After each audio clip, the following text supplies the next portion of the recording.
মাজিদ। আল্লাহ পাকের লাখো কোটি শুকরিয়া যে মহান রব্বুল আলামিনের অশেষ দয়ায় আমরা প্রতি জুমার ন্যায় আজকে সালাতুল জুমা আদায়ের লক্ষ্যে ওনার পবিত্র ঘর মসজিদে আসার বসার এবং কিছু দিনই কথা বলার এবং শোনার তৌফিক দান করেছেন। এজন্য সবাই বলি আলহামদুলিল্লাহ। আমি আপনাদের সম্মুখে পবিত্র কোরআনে কারিমের সূরা আল ইমরান ৩ নম্বর সূরা ৯৬ নম্বর আয়াতে কারিমা উপস্থাপন করেছি। আশা করি আয়াতের আলোকে কিছু কথা বলার আল্লাহ সুবহানাহু ওয়া তাআলা যেন বলার বোঝার এবং আমল করার তৌফিক দান করেন। এজন্য সবাই বলেন আমিন। আয়াতের আলোকে আজকে যে বিষয়টা নিয়ে আলোচনা করার ইচ্ছা সেটা হলো যে মক্কা শহরে কাবা শরীফের কাছাকাছি মক্কার ঐতিহাসিক দর্শনীয় স্থানসমূহ প্রসঙ্গে। তো মক্কা একটা সম্মানিত শহর যার মধ্যে আল্লাহর ঘর অবস্থিত। এই আল্লাহর ঘর অবস্থিত হওয়ার কারণেই মক্কা শহর সম্মানিত একটি শহর। বলেন সুবহানাল্লাহ। এই শহরকে বালাদে আমিন নিরাপদ শহর বলে আখ্যায়িত করেছেন। বলেন সুবহানাল্লাহ। পৃথিবীর মাঝখানেই হলো এই কাবা ঘর যেখানে এখন অবস্থিত এই জায়গাটা। সর্বপ্রথম এই ঘরটাই আল্লাহ তাআলা ফেরেশতাদের মাধ্যমে সর্বপ্রথম নির্মাণ করেন। বলেন সুবহানাল্লাহ। এটা যে পৃথিবীর সর্বপ্রথম ঘর এই মর্মে আল্লাহ কোরআনে সূরা আল ইমরান ৩ নম্বর সূরা ৯৬ নম্বর আয়াতে বলেন, ইন্না আউওয়ালা বাইতিন উযিআ লিন-নাসি লাল্লাযী বিবাক্কাতা মুবারাকান ওয়া হুদাল লিল আলামিন। নিশ্চয়ই মানব জাতির জন্য সর্বপ্রথম যে গৃহ প্রতিষ্ঠিত হয়েছিল তা তো মক্কায়। উহা বরকতময় ও বিশ্ব জগতের দিশারি। কোরআনে বিবাক্কা বলছে, এই বাক্কা থেকেই পরবর্তীতে হয়ে যায় কি মক্কা।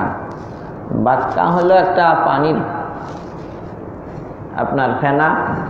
এই পানির ফেনা এটা হলো আপনার কাবাঘর যেখানে এখন অবস্থিত ওখানেই একটা পানির ফেনা উঠছে। ওই ফেনার থেকেই যখন এটা বাস্ট হয়েছে একটা গ্যাস তৈরি হয়েছে, গ্যাস বের হয়েছে, ওইটা দিয়ে আসমান তৈরি করছে আর ওই ফেনাটা দিয়ে জমিন তৈরি করছেন। বলে সুবহানাল্লাহ।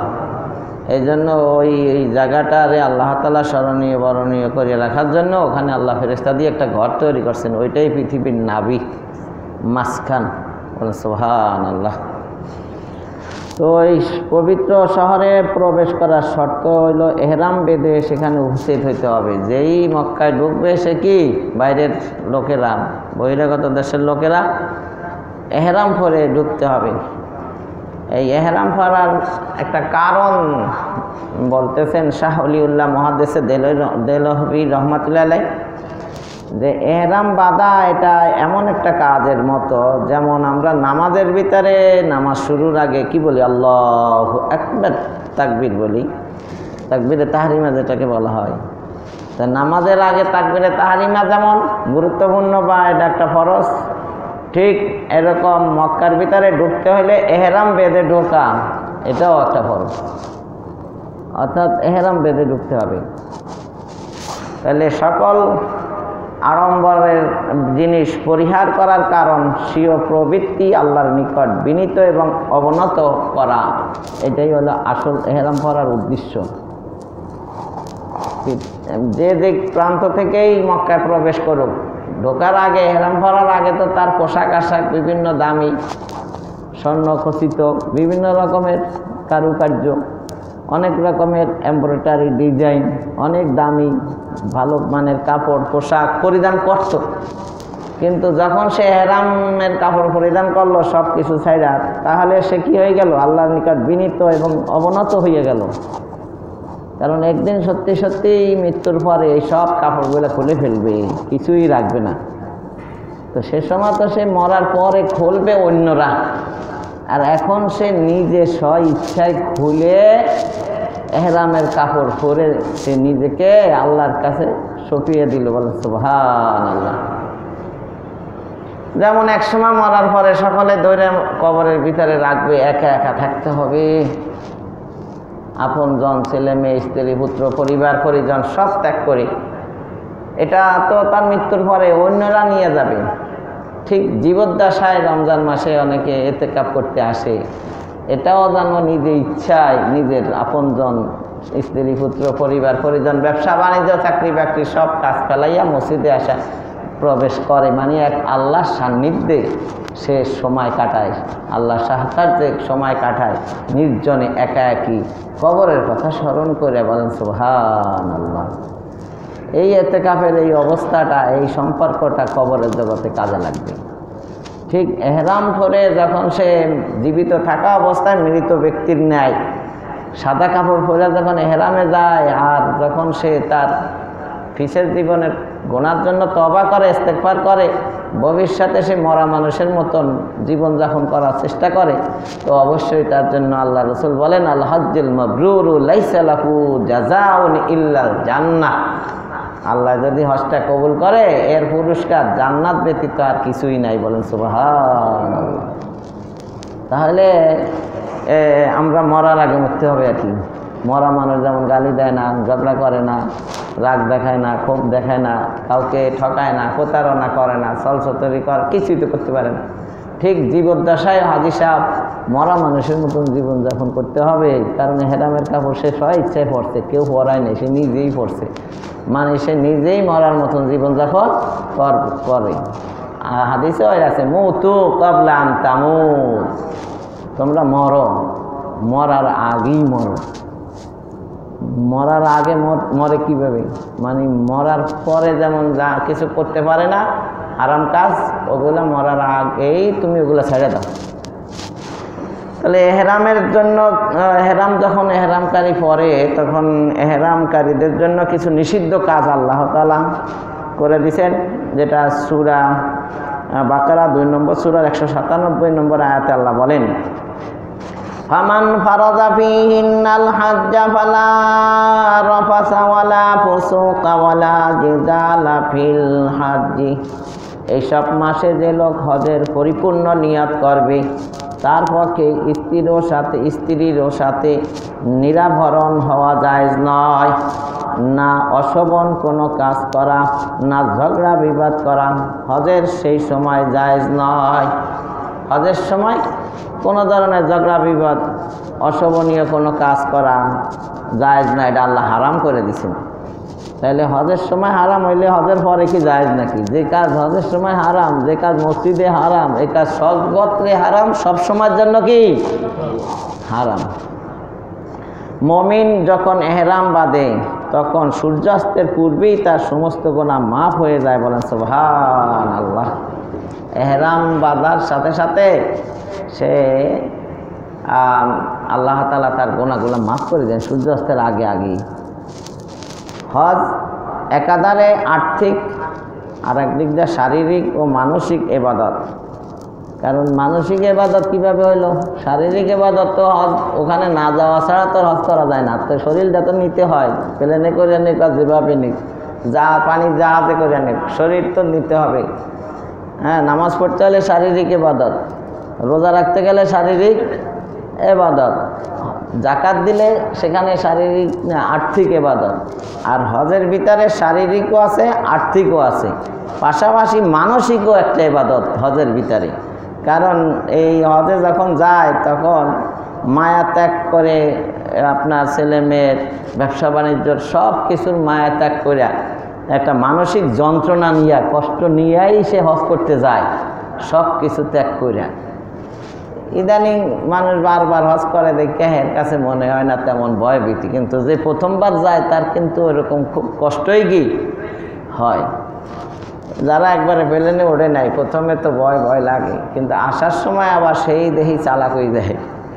এইভাবে বারবার আসা যাওয়ার ভিতরে মানুষের এখন এটা একটা ভ্রমণ হয়ে গেছে, এই যাইতে আসি আমি আসা পড়তেছি এত তারিখ, তার মানে এখন আর ওরকম খুব কষ্ট তেমন একটা হয় না আর কি। কিন্তু যারা আগে জাহাজে যাইতো 1 মাস 2 মাস, সবার কাছ থেকে বিদায় নিয়া, এলাকাবাসীরে খাওয়ান দিয়া, একবারে মরার পরে যেমন জিয়াফত দেয়, এই হজে যাওয়ার আগে এরকম সবারই আত্মীয় স্বজনের দাওয়াত দিয়া, খাওয়াই দাওয়াইয়া, যার যার পাওনা দাওনা সব হিসাব কিতাব বুঝাইয়া একেবারে কবরে যেমন নিষ্পাপ হয়ে যাইতে চায়, এরকম হজে যাইতো সবার থেকে দাবি দেওয়া মাপটা চাইয়া।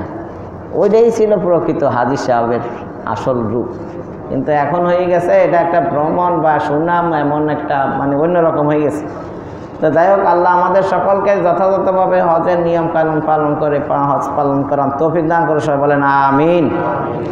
তো যদি হজ না করে, অনেকের হজ ফরজ হয়েছে, হজ করে না, তো আবু দাউদ শরীফের একটি হাদিসা আসছে, ওয়ান ইবনে আব্বাস রাদিয়াল্লাহু তাআলা আনহু قال قال رسول الله صلى الله عليه وسلم لا سرورة في الإسلام। হজ না করে থাকা ইসলামে নেই, অর্থাৎ হজ না করা ব্যক্তি পূর্ণ মুসলমান নয়। যারা হজ ফরজ হয়েছে হজ করে না, করে না এখনো, মারা গেলে সে আর পূর্ণ মুসলমান হিসেবে মারা গেল না। আর যে করার নিয়তই নাই, ও তো মুসলমানই না। শরীয়তের বিধান লঙ্ঘন করা কবিরা গুনাহ, অস্বীকার করা কুফরি। যে অস্বীকার করলো সে কি কাফের হয়ে গেল। কেউ যদি বলে এ জামানায় পর্দার চলে না, ও কাফের।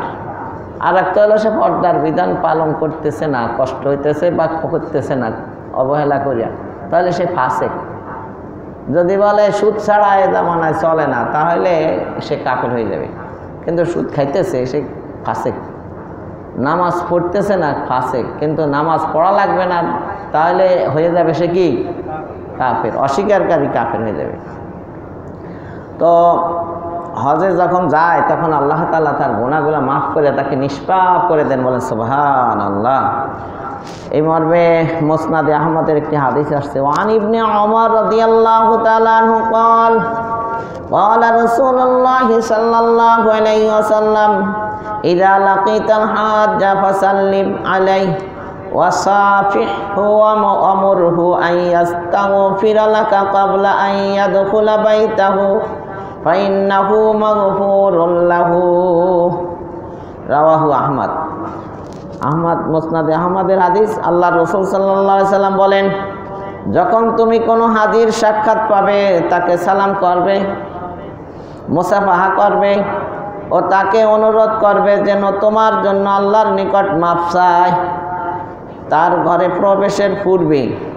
কেননা হাজি হলো গুনাহ মাফ করা পাক নিষ্পাপ ব্যক্তি। বলে সুবহানাল্লাহ। হাজি সাহেবের পথে আটকাইতে হইব, দোয়া চাইতে হইলে ঘরে ঢোকার আগে। হাদিসে বলছে ঘরে ঢুকলেই গুনাহগার হয়ে যাবে, আসার পথে তার সাথে সাক্ষাৎ করিয়া দোয়া চাইতেও বলছি। মানে এখনো বাসায় ঢোকে নাই, তাহলে বোঝা গেল যে বাসায় ঢুকলে আর হাজি সাহেবের মান রক্ষা করতে নাও পারে। হ্যাঁ, হানজালা রাদিয়াল্লাহু তাআলা আনহু উনি বলেন, আমি তো মুনাফিক হয়ে গেছি গা। তো রওনা দিয়েছে, আবু বকর রাদিয়াল্লাহু তাআলা আনহুর সাথে সাক্ষাৎ। কই যাও? আল্লাহর দরবারে, রসুলের দরবারে যাই। কেন? আমি মুনাফিক হয়ে গেছি। কীভাবে? আমি রসুলের দরবারে থাকলে যে অবস্থা থাকে, বাসায় গেলে সেই অবস্থা থাকে না। তা আমার মনে হয় আমি আসলে মুমিন না, আমি মুনাফিক। আমি এই বিষয়টা যাই আল্লাহ রসুলের কাছে ক্লিয়ার করব, বিষয়টা কেমন। তা আবু বকর রাদিয়াল্লাহু তাআলা আনহু কথা তো তুমি যেভাবে বলছো আমারও তো এরকম। রসুলের দরবারে থাকলে একরকম, বাসায় আসলে কি আর একরকম হয়ে যায়। তো চলো দুজনই যাই। আবু বকর রাদিয়াল্লাহু তাআলা আনহু আর হানজালা রাদিয়াল্লাহু তাআলা আনহু দুজনে রওনা দিয়েছে আল্লাহ রসুলের কাছে। আল্লাহ রসুলের কাছে যাই, কয় হুজুর, আপনার দরবারে থাকলে তো আমরা খুব ভালোই থাকি, আমল আখলাক, পরকালে চিন্তা সব কিছু একটু অন্যরকম থাকে, কিন্তু বাসায় গেলে যে আর একরকম হয়ে যায়। তো আমাদের কাছে মনে হয়েছে আমরা মনে হয় মুনাফিক, এই জন্য আপনার কাছে আসছি। কয় না, তোমরা সবই ঠিক আছে, আমার দরবারে থাকো এই অবস্থায়, বাসায় থাকলে তো তোমরা ফেরেশতা হয়ে যেতে গা। আমার দরবারে থাকলে যে মনের মানসিকতা, যে অবস্থা তোমাদের অন্তরের, এই অবস্থা বাসায় থাকলে তোমরা মানুষ থাকতা না, তোমরা কি হয়ে যেতা? ফেরেশতা হয়ে যেতে। এটা তো আর হয় না। আমরা যেহেতু মানুষ, আমাদের পারিবারিক কাজ, বিভিন্ন কাজকর্ম আছে, আমরা কিছুটা পরিবর্তন হবেই। এখন ওয়াজ শুনতেছেন, ওর মাপ চলতে আছে, এখন একরকম মন মানসিকতা, আবার বাসায় গেলে কি আর একরকম, এইটা হবেই। এই জন্য ওয়াজ কালামের কি আছে, দরকার আছে। কারণ এখানে ঢুকলে একটু পরিবর্তন হয়, মনের অবস্থা কি হয়, পরিবর্তন হয়। হজ করতে গেলে সেখানেও কি পরিবর্তন হয়। অনেকের ক্রন্দন দেখে অনেকে কাঁদে নাই জীবনেও, তারপরও সে একটু কাঁদতেছে, মোনাজাত করতেছে, ইবাদত করতেছে, আগ্রহ সৃষ্টি হয়। অন্যের ইবাদত দেখার কারণে নিজেরও ইবাদত করার কি হয়, একটা আগ্রহ সৃষ্টি হয়।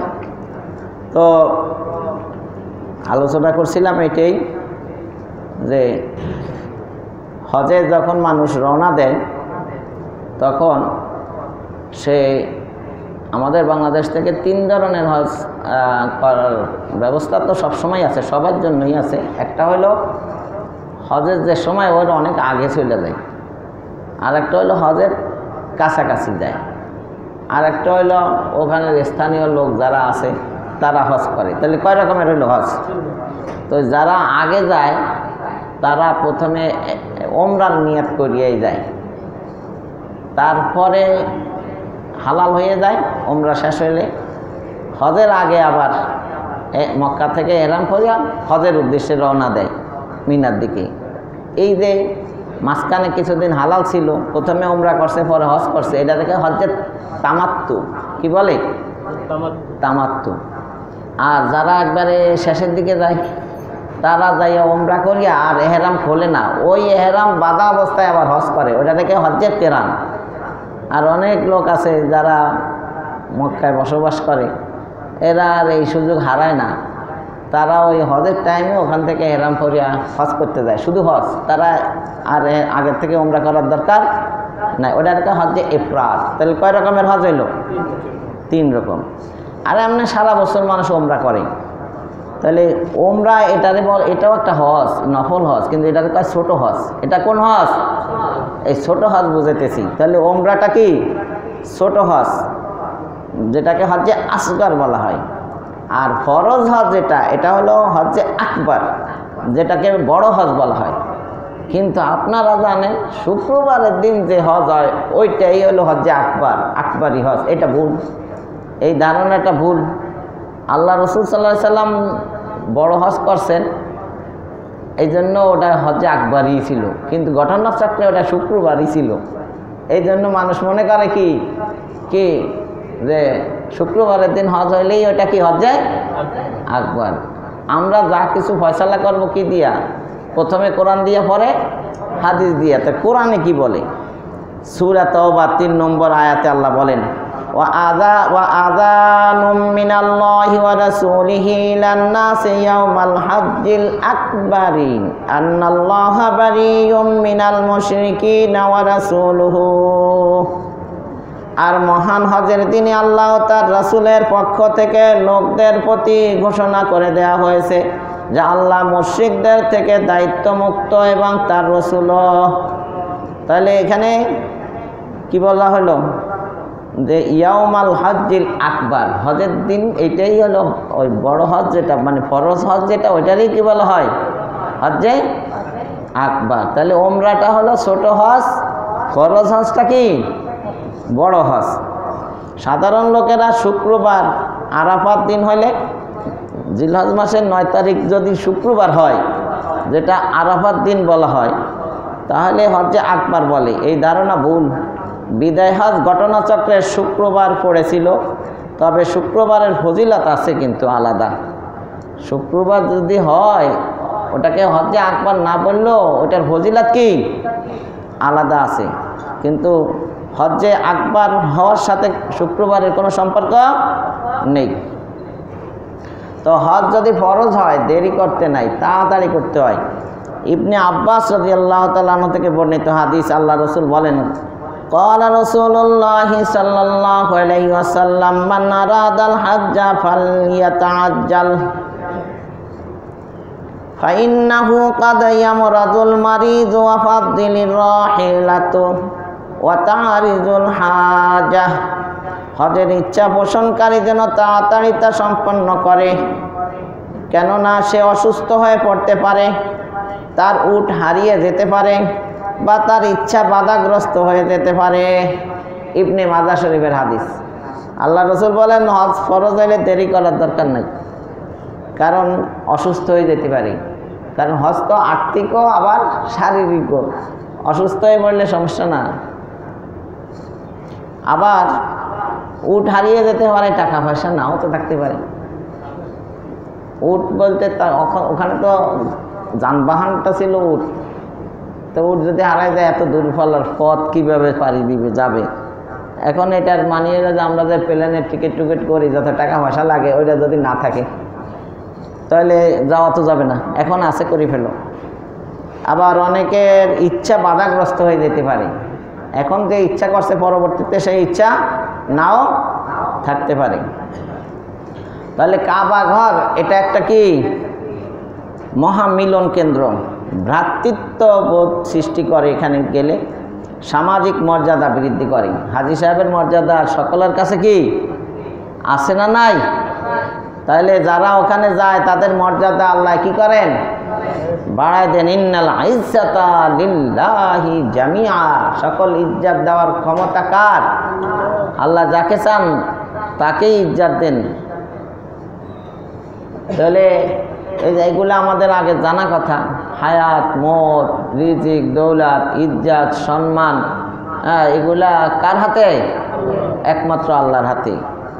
তো যারা হজ করতে যান যোগাযোগের দাম বাড়ে। আল্লাহর ঘর যেমন সম্মানিত, এই ঘরের আশেপাশে তপ ছাই করলে এর কারণে তারও মর্যাদা আল্লাহ কি করেন?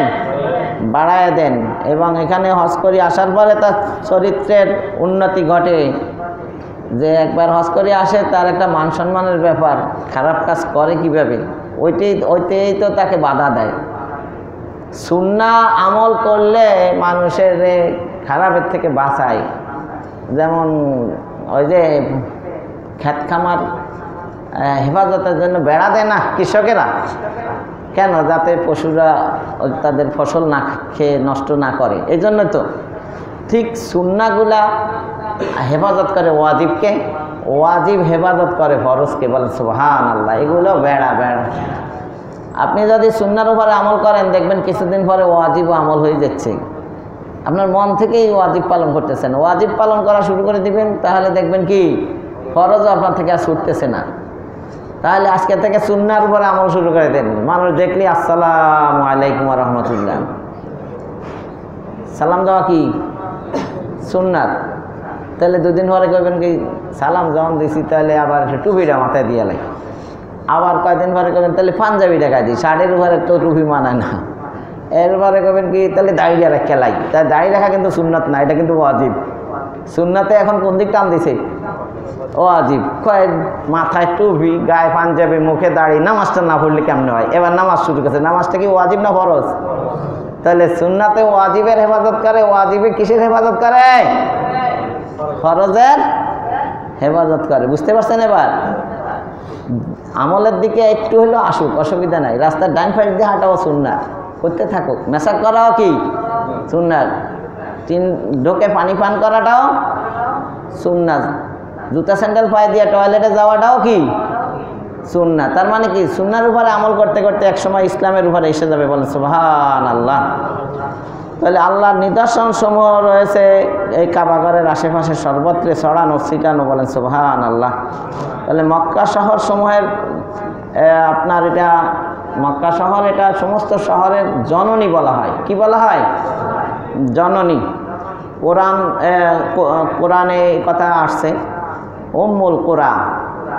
সমস্ত পৃথিবীর সেন্টারই হলো কি কাবা। বলেন সুবহানাল্লাহ। পৃথিবীর প্রাণ হলো মক্কা, প্রথম ঘর কাবা, প্রথম শহর হলো মক্কা। এর আগে গোটা পৃথিবী কি ছিল? পানি ছিল। তো এখানে অনেক কিছু আছে নিদর্শন। তার ভিতরে জমজমের ঝর্ণাকূপ, এটা আল্লাহর একটা বড় নিদর্শন। ফিহি আয়াতুন বলা হয়েছে। অনেকগুলা নিদর্শন রয়েছে এই কাবা কেন্দ্রিক। তো হজরে আসওয়াদ এবং পদচিহ্ন যেটা মাকাম ইব্রাহিম পাথর, যেটা এইটা সহ আরও দুইটা নিদর্শন হইল। একটা হলো হজরে আসওয়াদ, আর একটা কি মাকামে ইব্রাহিম। তাহলে হজের অধিকাংশ অনুষ্ঠানই হজরত ইব্রাহিম আলাইসাল্লাম আর ইসমাইল আলাইসাল্লাম এবং বিবি হাজেরার জীবনের ঘটনার অভিনয়। শুধু হজ মানেই হলো ইব্রাহিম আলাইসাল্লাম, ইসমাইল আলাইসাল্লাম আর বিবি হাজেরার জীবনের কি অভিনয় করিয়ে আসা, ওইটাই হলো হজ। ওই কাজগুলো আল্লাহ তাআলা ফরজ করে দিয়েছেন, ওয়াজিব করে দিয়েছেন, ওগুলাই সুন্নাহ করে দিয়েছেন, ওগুলাই আল্লাহর কাছে পছন্দনীয়। কঙ্কার নিক্ষেপ, ইব্রাহিম আলাইহিস সালামের পাথর মারার স্মৃতি হৃদয় পটে ভেসে ওঠে। সব অঞ্চল থেকে বিভিন্ন ভাষা, বর্ণের, স্বভাবের, মাযহাবের লোকেরা আগমন ঘটে এলো এই হজের মৌসুমে আরাফায়, মক্কায়। এতে করে ভ্রাতৃত্ববোধের সৃষ্টি হয়। ধনী দরিদ্র, নরনারী, সাদা কালো, গোত্র বর্ণ প্রত্যেকে সমান, বিশ্বজনীন ভ্রাতৃত্ব সৃষ্টি হয় হজের মাধ্যমে। বলেন সুবহানাল্লাহ। এখওয়াত কি যাহা এহি মকসুদ ফিতরত है এহি রমজে মুসলমানি, এখওয়াত কি জাহাঙ্গীরি মোহাব্বত কি ফরাওয়ানি। এইটাই হলো মুসলমানের ইসলামের মূল চমক, যে ভ্রাতৃত্ববোধ। এই ভ্রাতৃত্ববোধ উঠে গেছে এখন। মানুষ এখন আর আন্তরিকতা বলতে কিছু নাই বললেই চলে, কিন্তু এইটাই হলো মূলত ইসলাম। তো পাশের লোকটি রাজা না ফকির, এটা হজ করতে গেলে কিন্তু আপনি বুঝতে পারবেন নাই। ভেদাভেদ উঠাইয়া দিছে ইসলামে। তো মনফাত এক হি কৌম কি নকসান বিহি এক, হেলমে পাক বিহি আল্লাহ বি কোরআন বিহি এক। কাবা ঘর কয়টা? একটাই তো বিশ্বের মুসলমানের জন্য। কোরআন, নবী একজনই, আল্লাহ একজনই। তাহলে সব কিছু যখন এক, তাহলে দলাদলি কেন? তাহলে ঐক্যের ভিতরে আসতে হবে, মুসলমান এক থাকতে হবে। এক থাকলেই ন্যাক হওয়া যায়। ন্যাক হওয়ার পূর্ব শর্ত হলো এক হইতে হবে। আপনি ন্যাক, আপনি ভালো, এটার প্রমাণ হবে আপনার ভিতরে কি থাকতে হবে? একতা থাকতে হবে। অনেক হাজী সাহেবগণ জানতে চান মক্কা শহরে কাছাকাছি কোন জায়গা, কোন জায়গা রয়েছে যা দেখলে ইতিহাস ঐতিহ্য জানা যাবে, দেখা যাবে ইসলামের স্মৃতি বিজড়িত জায়গাসমূহ, এরকম অনেকে মনে করে। এর আগে বলে রাখি, আমরা ছাত্রকালেও দেখছি ওই কিছু ছেলে আছে বইয়ের ফোকা, দিনরাত কোরআন হাদিস পড়তে আসে, নোট করতে আসে, তাহাজ্জুদ পড়তে আসে, মোনাজাত করতে আসে। কি এর জামা ইস্তারি করাইব, ওর টাইম নেই। কোরআনে বেড়াতে যাওয়ার টাইম নেই, ঘোরাঘুরির টাইম নেই। ওরাই কিন্তু বড় মাদ্রাসার মুহাদ্দিস, ফকি, মুফতি, দিন ইসলাম ওদের মাধ্যমেই কিন্তু দুর্গ ঘাঁটি তুলে ফেলে। ওরা তৈরি করে। ওরাই কিন্তু ইসলামের ধারক বাহক বললে চলে। কোনো কিছু সমস্যা পড়লে ওদের শরণাপন্ন হয়, কারণ ওরা এলেমের সাগর। এই লোকগুলার কি আপনি খারাপ বলবেন? কিন্তু মাদ্রাসার বলা হয় না, এটির দরবেশ করে। আর অত দরবেশ ওরা সারে না, দামও দেয় না, আর ওকে দাম খোঁজেও না। ও যে কামে করতে আসে ওই কামই করে। তাহলে ছাত্র কি একরকম না অনেক রকম? আবার কেউ আছে কলমিস্ট হয়, সাহিত্যিক হয়, লেখক হয়, বক্তৃতা দেয়, ফাড়াই এলাই মঞ্চ, বুঝেন না? রাতে এসার পরে দিয়ে সব ছাত্রের ভিতরে কিছু ছাত্র চয়েস করি, একত্রিত করি, ওর ভিতরে ভাষণ শুরু করে দিছি। ওরে কি ভাষণ দেওয়ার লেগে মাদ্রাসা দিছে নাকি? ও কিন্তু নিজের থেকে তৈরি করতেছে, এইভাবে কনফারেন্স তৈরি করতেছে। ভবিষ্যতে কিন্তু ওরে দিয়েও কি হয়? কাজ হয়। তাহলে ছাত্রকে একরকম না অনেক রকমের? কোনো পোলাপাইন আছে দেখবেন মাথা কামাইয়া এই থাকে সবসময়। আর কেউ আছে কয় না, নবী সুন্নাত একটু বাবরি রাখে, একটু ভাবলাম। ইস্তারি করা জামা ছাড়া এর ডেলি একদিন এক একটা জামা গায়ে দেয়। রিক্সায় উঠলে একা ওডে কয়, না হলে একটা ভাব থাকতে হবে না।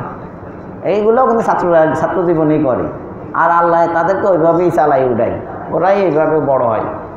তো হজ করতে গেলে অনেকে আছে মক্কা মদিনায় পড়িয়েই থাকে, আল্লাহ রসুলের দরবারে সালাম দেয়, ওই মসজিদে নববীতে সালাত আদায় করে, জিকির করে, কোরআন তেলাওয়াত করে। মক্কায় যাইয়া ওইরকম রোনাজারি করে, ক্রন্দন করে, মোনাজাতে দিন পার করিয়ে দেয়, কোরআন শরীফ পড়ে, তওয়াফ করে, সাই করে, যে কামের লেগে সেই কামই করে। ওদের জন্য আজকের ওয়াজ না, কারণ ওরা তো ওখানেই বসে থাকবো। এরাই হলো সেরা মানুষেরাই নর্মালের দিকে না নেই কেউ। মানুষের নর্মালের না উপর দিকে নেয়, উপর দিক থেকে নিচের দিকে আনার দরকার আছে?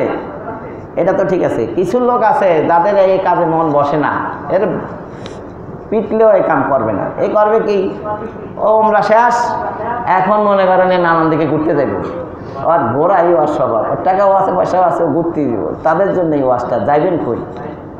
কিছু জায়গা দেখাই না দিলে তো যাওয়ার সুযোগ নাই নাকি? তাহলে মক্কা শহরে কাবা শরীফের কাছাকাছি মক্কার ঐতিহাসিক দর্শনীয় কিছু স্থান নিয়ে আজকের আলোচনা।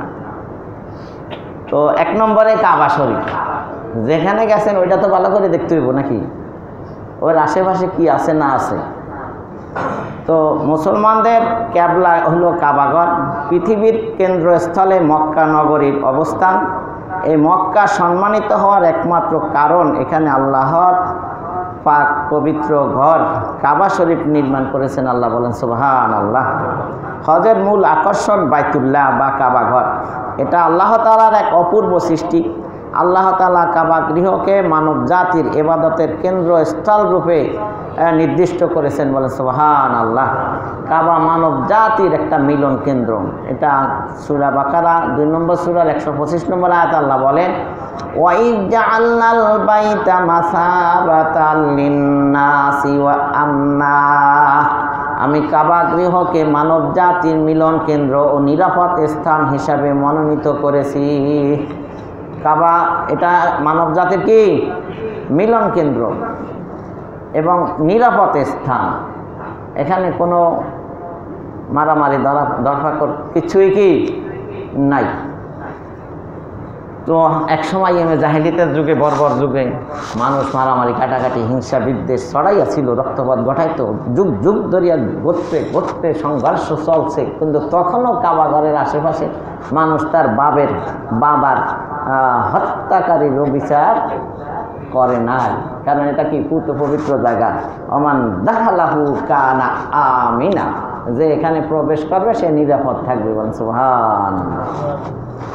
তাহলে এটা একটা কাবাঘর। এবার কাবাঘরের সাথে যেটা বিশেষ আরেকটা নিদর্শন, সেটা হলো হজরে আসওয়াদ। কাবা গৃহের পূর্ব দক্ষিণ কোণে, কোন কোণে? আমরা কিন্তু সম্পূর্ণ পূর্ব দিকে আছি। কাবার কোন দিকে আছি? আমরা আছি পূর্ব দিকে। তাহলে হজরে আসওয়াদ কোন দিকে? পূর্ব দক্ষিণ কোণে। তাহলে হজরে আসওয়াদ আমাদের সামনে আছে না নাই? আমরা যখন কাবাতি শরীফাতে আল্লাহু আকবার বলে নিয়াত করি, তখন আমাদের সামনে শুধু কাবা থাকে না, হজরে আসওয়াদ এবং কাবাঘরের দরজাটা কোন দিকে? পূর্ব দিকে। তাহলে কাবার দরজাও আমাদের সামনে পড়ে। মাকামে ইব্রাহিম কোন দিকে? না, ওইটাও পূর্ব দিকে। তাহলে মাকামে ইব্রাহিমও আমাদের সামনে পড়ে। এবং হজরে আসওয়াদ আর কাবাঘরের দরজার মাঝামাঝি জায়গাটাকে মুলতাজিম বলা হয়। এই মুলতাজিমের এখানে যে দোয়া করে সে দোয়া আল্লাহ কবুল করেন। বলেন সুবহানাল্লাহ। কেউ কেউ বলছে এই পূর্ব পাশের পুরো ওয়ালটাই মুলতাজিম। তাহলে মুলতাজিমও আমাদের সামনে পড়ে।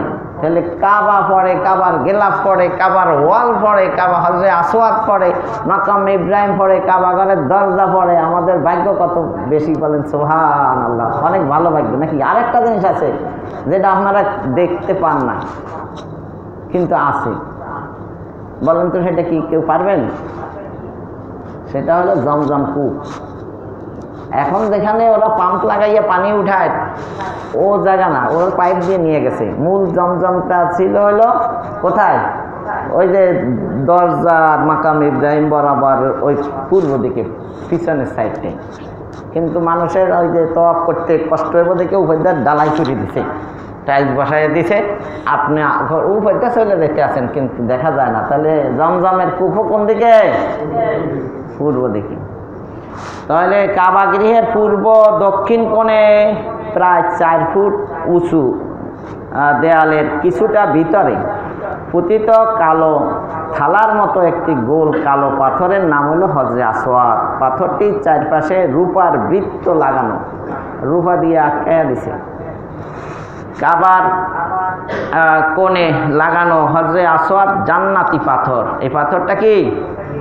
জান্নাতি পাথর। তওয়াফের সময় এই পাথরকে স্পর্শ করা ও চুমু দেওয়ার প্রতি উৎসাহ প্রদান করা হয়েছে হাদিসে। হয়তো চুমা দিয়া স্টার্ট দিবেন, তওয়াফ করা শুরু করবেন কি দিয়া?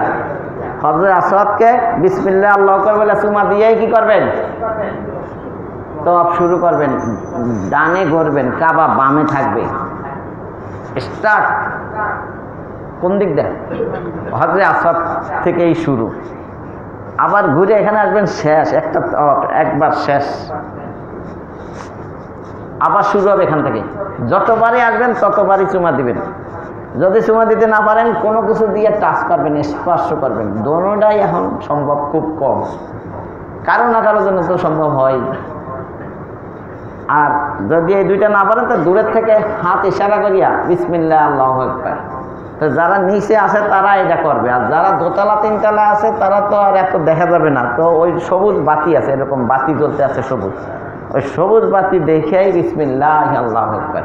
এবার হাতটা কেউ চুমাও করে, করুক, না করার দরকার নেই, এটা হারাম না, কিন্তু না করলেও কি চলে, বিসমিল্লাহ আল্লাহু আকবার বলতে হবে। এই পাথর জান্নাতি পাথর, এটা আল্লাহ রসুল চুমা দিচ্ছেন, আমরাও চুমা দিব। ওমর রাদিয়াল্লাহু তাআলা ওই পাথরকে লক্ষ্য করিয়া কি বলেন, যেটা বুখারী এবং মুসলিম শরীফের হাদিসে আসছে।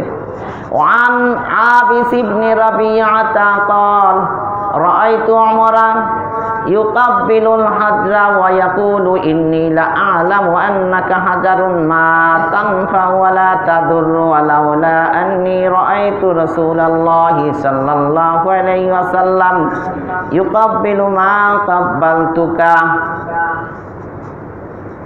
এখানে আবেস ইবনে রবিয়া উনি বলেন, আমি ওমর রাদিয়াল্লাহু তাআলা আনহু দ্বিতীয় খলিফাতুল মুসলিমিন ওমর রাদিয়াল্লাহু তাআলা আনহুকে হজ পালন করার সময় দেখছি তিনি হজরে আসওয়াদকে চুমা দিছেন। কি দিছেন? চুমা দিছেন। এবং তিনি বলছেন হজরে আসওয়াদকে লক্ষ্য করে যে অবশ্যই আমি জানি তুমি একটা পাথর। হজরে আসওয়াদকে কি বলে? যে আমি জানি তুমি কি একটা পাথর মাত্র, মা তানফাউ ওয়ালা তাদুররু, কোনো উপকার করার ক্ষমতা তোমার পাথরের নাই, কোনো ক্ষতি করার ক্ষমতাও তোমার নাই। ওয়ালাউলা আন্নী রাআইতু রাসূলাল্লাহি সাল্লাল্লাহু আলাইহি ওয়াসাল্লাম, আমি যদি রাসূল সাল্লাল্লাহু আলাইহি সাল্লামকে চুমা দিতে না দেখতাম তাহলে আমি কি করতাম না, চুমা মা কাব্বালতুকা, আমি তোমাকে চুমা দিতাম না। তাহলে হে পাথর, হযরত আসওয়াদকে যেখানে আমরা হুমড়ি খাইয়ে পড়ি, মারামারি কাটাকাটি যেভাবে হোক, অন্যের গায়ের উপর ধরনের চাপ দিয়ে ও মরে যাবে, হার্ট অ্যাটাক করুক, তাতে কি হবে, আমি হযরত আসওয়াদ চুমা দিয়েই ছাড়বো। এটা তো ইসলাম না। আগেই তো বলছি ভ্রাতৃত্ববোধ সৃষ্টি করতে হবে, তার একজনের কষ্ট দিয়ে তো হযরত আসওয়াদ চুমা দেওয়া কি নাই, জায়েজ নাই। এটা হালাল না হারাম? কি কি মনে করেন? হযরত আসওয়াদ চুমা দেওয়া বেশি গুরুত্ব না মানুষের কষ্ট দেওয়া, কষ্ট না দেওয়া বেশি গুরুত্ব? কোনটা? পানি দেন করবে, ওই পানির বোতল লাগে। এরপর আসেন মাকাম ইব্রাহিম।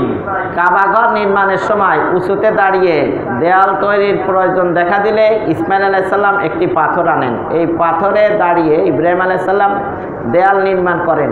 এটি কাবাঘরের পাশে আছে ক্রিস্টালের একটা বাক্স, চারদিকে লোহার বেষ্টনীর ভিতরে। এই পাথরটিকে বলা হয় মাকাম ইব্রাহিম। এটাকে কি বলা হয়? আল্লাহ কোরআনের ভিতরে বলেন, সূরা বাকারা 2 নম্বর সূরা 125 নম্বর আয়াত, ওয়াত্তাখিযু মিন মাকাম ইব্রাহিম মুসাল্লা, তোমরা মাকাম ইব্রাহিমকে সালাতের স্থান হিসাবে গ্রহণ করো। তো পাথর তো আটকায় রাখছে, তো নামাজ পড়বেন কেমনে? ওইটার উপরে পড়তে হবে না, ওইটারে সামনে নিয়ে পড়লেই হবে। তাহলে মাকামে ইব্রাহিমের পিছনে পড়লে হবে। আল্লাহ রসুল সাল্লাল্লাহু আলাইহি ওয়াসাল্লাম কখনো ওই কাবার দরজা বরাবরও আদায় করতেন পিছনে। আর এখন মুফতি সাহেবেরা বলেন যে না, ওই বরাবর পিছনে পড়লেও হবে, পুরো হেরেম শরীফে পড়লেও আদায় হয়ে যাবে, তো একটু সমস্যা। তাহলে মাকাম ইব্রাহিমের 2 রাকাত কি করতে হয়? তওয়াফ শেষ হইলে 2 রাকাত সালাত আদায় করতে হয়। এরপরে হাতিমে কাবা, কাবাঘরের উত্তর দিকে অর্ধবৃত্ত আকার মানুষ সমান উঁচু প্রাচীর ঘেরা একটি স্থান আছে, প্রাচীর দিয়ে ঘেরা আছে। এটা ধনুকের মতো, কাবাঘরের পাশে ধনুকের মতো যে জায়গাটি রয়েছে তার নাম হাতিমে কাবা। এই জায়গাটুকু কাবাঘরের অংশ। যে ব্যক্তি হাতিমে প্রবেশ করলো সে যেন কাবাঘরে প্রবেশ করলো। বলেন সুবহানাল্লাহ। আম্মাজান আয়েশা রাদিয়াল্লাহু তাআলা আনহাকে আল্লাহ রাসূল সাল্লাল্লাহু আলাইহি সাল্লাম বলেন, তুমি হিজরে মানে হাতিমে কাবায় প্রবেশ করো, নিশ্চয় সেটি বাইতুল্লাহর অন্তর্ভুক্ত। আবু দাউদ এবং নাসাই শরীফের হাদিস। তাহলে হাতিমে কাবার অংশটা আর কাবার ঘরের ভিতরের অংশটা সমান সমান, এটাও তো জানলেন, কিন্তু আটকে রাখছে, যাইতে পারবেন না, নাহলে তো প্রাণহানি হবে। অনেকে ওই যে যেমন হজরে আসাদ চুমা দিতে যাইয়া কে মরলো আর কে বাঁচলো দেখে না, ঠিক ওখানেও এই অবস্থা হবে। কুরাইশরা অর্থ সংকটের কারণে এই জায়গাটুকু বাদ দিয়ে কাবাঘর পুনর্নির্মাণ করেছিলেন। আল্লাহ রসুলও অংশগ্রহণ করছিলেন যখন ওনার বয়স হবে 35 বছর। আল্লাহ রসুলের বয়স কত তখন? তখন কাবার মানুষ যারা মক্কার লোক, কুরাইশ বংশ, এরা তখন অভাবই ছিল, পুরাটা করার ক্ষমতা ছিল না, কদ্দুর বাদ দিয়ে করছে, তো ওইটা ওইভাবেই রয়েছে। আর একটা হলো মুলতাজাম, যেটা বলছি হজরে আসওয়াদ ও কাবার দরজার মাঝখানের অংশটি মুলতাজাম। কারো মতে খানায় কাবার পূর্ব পাশের সম্পূর্ণ দেয়ালটি মুলতাজাম। এটি দোয়া কবুলের গুরুত্বপূর্ণ একটা স্থান। আর একটা হলো মিজাবে রহমত, আপনার বাইতুল্লাহর উত্তর দিকের ছাদে হাতিমের মাঝ বরাবর যে নালা বসানো আছে তাকে মিজাবে রহমত বলা হয়। এই নালা দিয়ে ছাদের বৃষ্টির পানি পড়ে, দেখবেন সোনালী কালারের, উত্তর পাশে ছাদের উপর দেখি আছে একটা নালা বসানো আছে, ওইটারে কি বলা হয়? মিজাবে রহমত। ওই পানি যেখানে পড়ে ওখানেও দোয়া কবুলের জায়গা, তা আপনি তো ঢুকতেই পারতেছেন না, তো ওইদিকে তাকাইয়া দোয়া করবেন না, কি করবেন? তাকান তো যাই। আচ্ছা, তারপর হলো রোকনে ইয়ামানি। পবিত্র কাবা শরীফের 4টা রোকন বা কর্নার আছে। এই 4টা কোণকে রোকন বলা হয়। এগুলোর নামও আলাদা। যেখানে থেকে তওয়াফ শুরু করা হয় সেটি হলো রোকনে হজরে আসওয়াদ। রোকনে কি? হজরে আসওয়াদ। রোকন মানে কি? কর্নার, কোনা। কাবার কয়টা কোনা? এটা কি গোল না 4 কোণ বিশিষ্ট কাবা ঘর? তাহলে হজরে আসওয়াদ যে কোনায় লাগানো আছে ওইটা হলো কি? রোকনে হজরে আসওয়াদ। বাকি 3টা রোকন হলো যথাক্রমে রোকনে ইরাকি, পূর্ব উত্তর কোণ। আর একটা হলো রোকনে শামি, উত্তর পশ্চিম কোণ। আর একটা হলো রোকনে ইয়ামানি, দক্ষিণ পশ্চিম কোণ। তাওয়াফের সময় এই রোকনগুলোর মধ্যে রোকনে ইয়ামানি ও রোকনে হজরে আসওয়াদকে ইস্তেলাম বা স্পর্শ করা বা চুমু খাওয়া, এটা একটা সুন্নাহ। নবী করিম সাল্লাল্লাহু আলাইহি সাল্লাম এটা কি করছেন? চুমা দিয়েছেন। এবং এই রোকনে ইয়ামানি থেকে আপনার রোকনে হজরে আসওয়াদ পর্যন্ত এই জায়গাটার ভিতরে একটা দোয়া পড়তে হয়। আল্লাহ কোরআনে শিখিয়ে দিয়েছে। দোয়াটা কি? রব্বানা আতিনা ফিদ দুনিয়া হাসানাতাও ওয়া ফিল আখিরাতি হাসানাতাও ওয়া কিনা আযাবান নার। যতবার তওয়াফ করবেন ততবার পড়বেন। জায়গাটা দোয়া কবুলের জায়গা। হাজী সাহেবদের আর দোয়া কবুল হওয়ার দরকার নাই, খালি এইটা কবুল হইলেই বাড়ি এলে শান্তি, দুনিয়ায়ও শান্তি, আখিরাতেও কি? তাহলে